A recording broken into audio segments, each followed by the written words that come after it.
Morning dear student. आज हम लोग स्टीम एंड गैस नोजल के टॉपिक में आगे हम लोग बढ़ रहे हैं।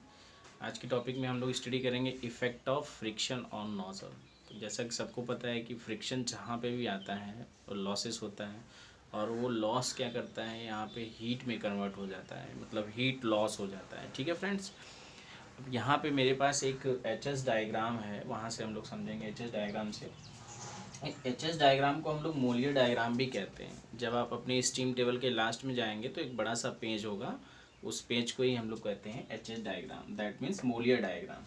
तो इसमें बीच में आप देखेंगे तो एक इस तरीके से लाइन रेड कलर की ये रहती है, रेड कलर की लाइन बीच में थोड़ा सा मोटी रहती है ये, जिसको हम लोग बोलेंगे सैचुरेशन लाइन। वहाँ पे भी हल्का पतला में लिखा होगा ये सैचुरेशन लाइन। तो सैचुरेशन लाइन का मतलब क्या है, जहाँ पे ड्राइनेज फ्रैक्शन 1 होता है। जैसे कि हम लोग पहले जो है टीएच डायग्राम जब पढ़ रहे थे रैंकाइन साइकिल के लिए इस तरीके से, तो ये सैचुरेटेड वेपर लाइन था, ये सैचुरेटेड लिक्विड लाइन, ये सैचुरेटेड वेपर लाइन पे ड्राइनेज फ्रैक्शन की वैल्यू कितनी थी, 1 थी। तो उसी तरीके से यहाँ पे भी सैचुरेशन लाइन ये है जहाँ पे ड्राइनेज फ्रैक्शन की वैल्यू 1 रहेगी फ्रेंड्स। और इसके नीचे जितनी भी और भी सारी लाइनें आपको पतली पतली मिलेंगी जहाँ पे ड्राइनेज फ्रैक्शन की वैल्यू, जैसे अब इसके नीचे आएंगे तो 0.95 होगा, फिर 0.9 होगा, फिर 0.85 होगा, फिर 0.8 होगा। इस तरीके से ड्राइनेज फ्रैक्शन की वैल्यू धीरे धीरे घटती जाएगी, नीचे आएगी। ठीक है, अब कुछ इस तरीके से लाइनें, कई सारी लाइनें इस तरीके से वर्टिकल फॉर्म में, ऐसे स्लोप के फॉर्म में ऊपर तक रहेंगी, जिसको हम लोग बोलते हैं प्रेशर लाइन। ठीक है, प्रेशर लाइन। तो यहाँ पे मैंने सिर्फ 2 लाइनें हम लोग प्लॉट किए हैं, एक P1 है, दूसरा P2 है। अब ये P1 P2 किसका है, तो फ्रेंड्स हम लोग नोजल के बारे में हम लोग पढ़ रहे हैं, नोजल में फ्रिक्शन क्या है उसके बारे में पढ़ रहे हैं।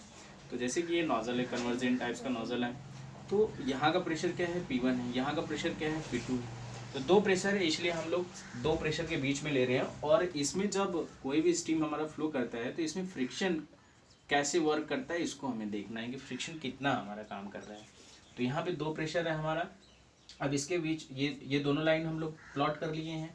अब ये देखना है कि फ्रिक्शन से हीट लॉस कितनी हो रही है फ्रेंड्स। ठीक है, तो जैसा कि हम लोग जानते हैं कि ये नोजल के अंदर जो है आइसेंट्रोपिक एक्सपेंशन प्रोसेस होता है। ठीक है, आइसेंट्रोपिक एक्सपेंशन प्रोसेस होता है इसके अंदर। यहाँ हाई वेलोसिटी से जो है स्टीम बाहर आती है। तो आइसेंट्रोपिक अगर होता है कोई भी प्रोसेस, तो सबको पता है कि एंट्रोपी कांस्टेंट होती है। तो अगर इस सेक्शन को मान ले 1, इस सेक्शन को मान ले 2, तो 1 से 2 के बीच में आइसेंट्रोपिक प्रोसेस होगा, जिसका मतलब है कि एंट्रोपी कांस्टेंट होगी। तो ये दोनों प्रेशर लाइन हमने लिया है, और इस लाइन पे कहीं पे भी आप कहीं पे भी यहाँ यहाँ यहाँ कहीं पे भी 0.1 ले लेंगे, तो जाहिर सी बात है 0.2 हमारा वर्टिकल डाउनवर्ड नीचे की तरफ आएगा इस पॉइंट पे, जहाँ पे कि S1 = S2 हो जाएगा। ठीक है फ्रेंड्स, ये आइसेंट्रोपिक हीट ड्रॉप होगा, जिसको हम लोग आइडियल हीट ड्रॉप भी बोल सकते हैं। बट इन एक्चुअल में क्या होगा, कोई भी लिक्विड जब किसी भी ये सरफेस से पास करता है तो उसमें कुछ ना कुछ फ्रिक्शन लॉसेस होता है, जिसकी वजह से क्या होता है कि उसमें हीट में ड्रॉप होता है। तो ये जो 2 पॉइंट है हमारा, 1 पॉइंट तो वहीं रहेगा, यहाँ पे 1 पॉइंट जहाँ है वहाँ ही रहेगा, बट 2 पॉइंट जो है हमारा एक्चुअल में यहाँ ना आकर के यहाँ होगा, यहाँ 3 पॉइंट पे। तो अब हम लोग देख सकते हैं कि अगर हम लोग आइडियल की बात करें, दैट मीन आइसेंट्रोपिक की बात करें, तो आइसेंट्रोपिक में हीट ड्रॉप कितना होगा हमारा, H1 - H2 होगा फ्रेंड्स। ठीक है, आइसेंट्रोपिक में बात करें तो H1 - H2 होगा, बट एक्चुअल में कितना आ रहा है हमारा, H1 - H3। तो 3 पॉइंट देख रहे हैं कि ऊपर है, 2 पॉइंट से ऊपर है, तो इसका मतलब 3 पॉइंट का जो एंथैल्पी होगा, enthalpy that means total heat, तो जो 3 पॉइंट का एंथैल्पी होगा वो क्या होगा, 2 पॉइंट के एंथैल्पी से ज़्यादा होगा। तो वो ज़्यादा वैल्यू कैसे हो गया, इसका मतलब है कि कहीं से न कहीं से उसमें एनर्जी, कहीं से न कहीं से उसमें हीट का एडिशन हुआ है। वह हीट का एडिशन जो है due to the friction on nozzle के थ्रू हुआ है फ्रेंड्स। ओके, अब कुछ पॉइंट्स है इसमें, उसको हम लोग नोट डाउन कर लेंगे ऐसे। Eight point 3 drainage fraction is more in comparison to point 2। तो अब देखिए ये जो पॉइंट 3 है हमारा, ये जो पॉइंट 2 है, तो मैंने ये बताया था ये सैचुरेशन लाइन है जहाँ पे ड्राइनेज फ्रैक्शन 1। अब इसके नीचे जितनी भी सारी लाइनें हम लोग प्लॉट करते जाएंगे ऐसे ऐसे ऐसे ऐसे, तो एक लाइन ऐसा होगा जो 3 से पास करेगा, एक लाइन ऐसा होगा जो 2 से पास करेगा।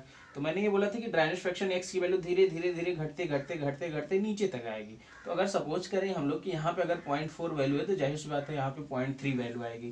तो इसका मतलब 0.3 पे जो ड्राइनेज फ्रैक्शन है वो क्या होगा, 0.2 के कंपेरिजन में मोर होगा, ज्यादा होगा। क्लियर।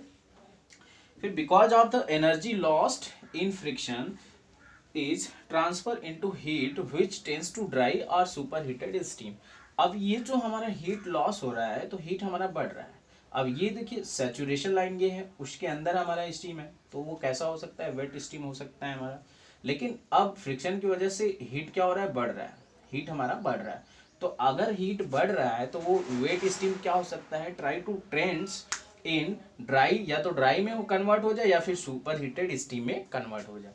ये था friends effect of friction on nozzle. अब हम लोग डिस्कस करेंगे नोजल इफिशियंसी के बारे में। ओके, अब हम बात करेंगे नोजल इफिशियंसी के बारे में। तो फ्रेंड्स नोजल की इफिशियंसी जो होता है actual heat drop divided by isentropic heat drop, या इसी को हम लोग बोल सकते हैं आइडियल हीट ड्रॉप। ओके, तो अब इसका फार्मूला क्या होगा फ्रेंड्स, तो अब यहाँ पे हम लोग देखेंगे कि एक्चुअल हीट ड्रॉप कितना हो रहा है। तो एक्चुअल हीट ड्रॉप हमारा 1 से 3 हो रहा है, ये 2 पे न जा करके एक्चुअल में 3 पे जाएगा, तो H1 माइनस H3 हो जाएगा। तो नोजल की एफिशिएंसी के से डिनोट करते हैं हम लोग, के इक्वल टू हमारा फार्मूला बन जाएगा, एक्चुअल हीट ड्रॉप की वैल्यू हो जाएगी H1 minus H3 divided by isentropic, isentropic मतलब सीधे वाली, तो ये हो जाएगा H1 माइनस H2। ये फार्मूला हम लोग यूज करेंगे। अब यहाँ पे देखिए एंथैल्पी है, ओनली एंथैल्पी के टर्म्स में है, तो this is useful for steam nozzle, steam nozzle के लिए इसको हम लोग यूज करेंगे। ओके फ्रेंड, अब हम लोग ये जानते हैं कि भाई H की वैल्यू जो है MC डेल्टा TV होती है, तो इसको हम लोग चाहे तो ब्रेक कर सकते हैं। तो H1 माइनस H3 को अगर ब्रेक करेंगे तो कांस्टेंट प्रेशर पे, तो ये हो जाएगा CP T1 माइनस T3, और इसको ब्रेक करेंगे तो ये हो जाएगा CP T1 माइनस T2 हो जाएगा। तो यहाँ CP से CP कैंसिल आउट हो जाएगा, तो जो नोजल की एफिशिएंसी होगी ये T1 minus T3 divided by T1 minus T2। अब यहाँ पे नोजल की एफिशिएंसी किसके टर्म्स में आया फ्रेंड्स, ये जो है टेम्परेचर के फॉर्म में आया। टेम्परेचर के फॉर्म में अगर आता है तो उसको हम लोग करेंगे गैस नोजल के लिए इस्तेमाल। इस फार्मूले का इस्तेमाल हम लोग गैस नोजल के लिए करेंगे, और इस फार्मूले का इस्तेमाल हम लोग स्टीम नोजल के लिए करेंगे। ओके फ्रेंड्स, अब हम देखेंगे velocity of steam flowing through a nozzle. कहने का मतलब ये है कि नोजल से यहाँ से जो स्टीम निकल रही है वो कितनी वेलोसिटी से निकल रही है। तो ये हमारा कन्वर्जेंट नोजल है, इसको हम लोग सेक्शन 1 मान लेते हैं, इस यहाँ पे सेक्शन 2 मान लेते हैं फ्रेंड्स। तो सेक्शन 1 पे एंथैल्पी मान लेते हैं हमारा H1 है, सेक्शन 2 पे हमारा एंथैल्पी H2 है। तो यहाँ पे हम लोग steady flow energy equation apply करते हैं। तो फॉर सेक्शन 1 अब हम लोग स्टेडी फ्लो एनर्जी इक्वेशन लगाएंगे 1 और 2 के लिए। तो 1 पॉइंट्स के लिए हमारा हो जाएगा H1 plus V1 square by 2 will be equals to H2 plus V2 square by 2, और प्लस होता है लॉसेस। Okay friends, losses. तो अब इसमें क्या करते हैं कि बहुत माइनर लॉसेस होती है, इसलिए इसको हम लोग क्या करेंगे, निगलेक्ट कर देते हैं फ्रेंड्स। तो हमारा केवल यही टर्म्स बचेगा, H1 plus V1 square by 2 is equals to H2 plus V2 square by 2। अब हम लोग क्या करते हैं कि इसको वेलोसिटी एक साइड कर लेते हैं और एंथैल्पी एक साइड कर लेते हैं। तो अगर वेलोसिटी हम इसको उधर भेजें तो क्या होगा, V2 square by 2 minus V1 square by 2 will be equals to H1 minus H2। तो H1 माइनस H2 क्या है, हमारा आइसेंट्रोपिक हीट ड्रॉप है। तो इसको हम लोग इस तरीके से भी लिख सकते हैं, V2 minus V2 square minus V1 square divided by 2 will be equals to H1 minus H2। अब फ्रेंड्स V1 क्या है हमारा, इस 1 पॉइंट का वेलोसिटी है, ये V1 है हमारा, और यहाँ का वेलोसिटी मान लेते हैं V2 है। तो V1 और V2 में क्या अंतर है, V2 जो है यहाँ पे मतलब V1 जो है काफ़ी लेस देन होगा इन कंपैरिजन टू V2। तो V1 को हम लोग क्या करें, निगलेक्ट कर देते हैं। तो यहाँ से V1 को निगलेक्ट कर देंगे फ्रेंड्स, तो हमारा हो जाएगा V2 square by 2 will be equals to H1 minus H2। तो यहाँ से हमें V2 की वैल्यू चाहिए, V2 ही हमारा क्या है, स्टीम की एग्जिट वेलोसिटी है। तो V2 स्क्वायर 2 लेंगे तो ये 2 टाइम्स हो जाएगा, तो 2 टाइम्स ब्रैकेट में H1 माइनस H2, और ये अंडर रूट में हो जाएगा हमारा। ठीक है, अब अगर हमारा एंथैल्पी इन किलो जूल पर केजी में है तो उसको हम लोग क्या करेंगे, 1000 से मल्टीप्लाई कर सकते हैं। तो अगर हम 1000 से मल्टीप्लाई करते हैं तो कितनी वैल्यू आएगी इसकी, तो इसको लिख लेते हैं, if H is in kilo joule, तो V2 की वैल्यू हो जाएगी हमारी 2 इंटू 1000 H1 माइनस H2। ठीक है फ्रेंड्स, ब्रैकेट क्लोज कर लेंगे हम। ओके,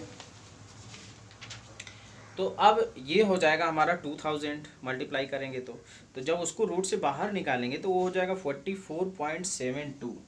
तो ये वेलोसिटी का फार्मूला मेरा बन जाएगा 44.72 और रूट में हो जाएगा H1 minus H2 heat drop, isentropic heat drop. अब अगर मान लेते हैं कि नोजल की इफिशियंसी सपोज दैट दे दिया कि के, अगर ये बोल दिया कि नोजल की इफिशियंसी के है, जनरली नोजल की इफिशियंसी 85% लेते हैं, तो अगर के हमारा नोजल की इफिशियंसी है फ्रेंड्स, तो उसके लिए हम लोग V2 की वैल्यू ये इस्तेमाल करेंगे 44.72 अंडर रूट में के से मल्टीपल करके H1 माइनस H2। जनरली इसको याद रखेंगे हम लोग, जनरली के इक्वल टू 85%। ओके, तो प्लीज इसको नोट कर लीजिए। ओके फ्रेंड्स, आज के लिए इतना ही रखते हैं, क्योंकि इसके आगे हम लोगों को ये पढ़ना है कि मैक्सिमम डिस्चार्ज और मैक्सिमम वेलोसिटी कितनी होगी। उसके लिए एक बड़ा सा डेरिवेशन है, तो वीडियो लंबा ना हो जाए इसलिए यहीं स्टॉप करते हैं। और फिर आपसे कहेंगे वीडियो को जितना हो सके उतना शेयर करिए और लाइक करिए, कमेंट करिए, ताकि हमें भी मोटिवेशन मिलते रहें और हम भी पर डे आपके लिए वीडियो बनाते रहें। Okay, thank you.